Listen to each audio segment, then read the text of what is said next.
জয় গুরু, সুপ্রভাত, হরি ওম।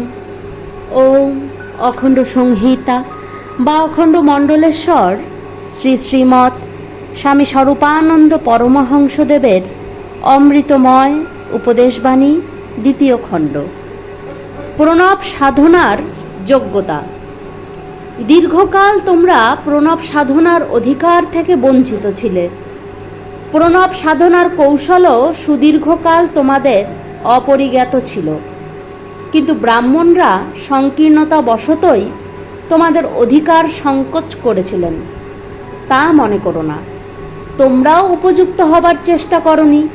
কেবল নিজের স্বার্থের জন্য তোমরা ভগবানকে ডেকেছ।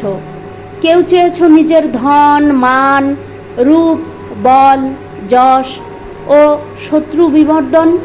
কেউ চেয়েছ কেবল একা একা মুক্তি লাভ করে দুঃখের নাগপাশ থেকে মুক্তি লাভ।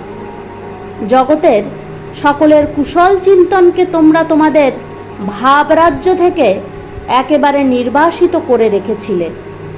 তোমরা চাচ্ছিলে অবিরাম ইন্দ্রিয় সেবাজনিত সুখ আর তার সঙ্গে সঙ্গে ভগবানকে ডাকা। যার দৃষ্টিভঙ্গি এত সংকীর্ণ, প্রণব মন্ত্র তো তার জন্য নয়। তাই তোমরা নিজেদের দোষেই এমন মহৎ মন্ত্রের সাধনাধিকার থেকে বঞ্চিত হয়ে রয়েছিলে।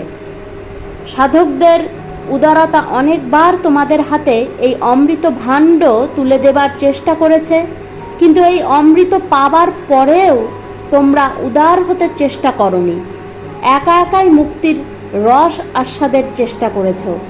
তারই ফলে দুদিন যেতে না যেতে তোমাদের সংখ্যাল্পতা ঘটেছে এবং 4 দিন যেতে না যেতে যাদের জিনিস তাদের সিন্ধুকে গিয়ে কড়া পাহারায় আবার বন্দী হয়েছে। হরি ওম।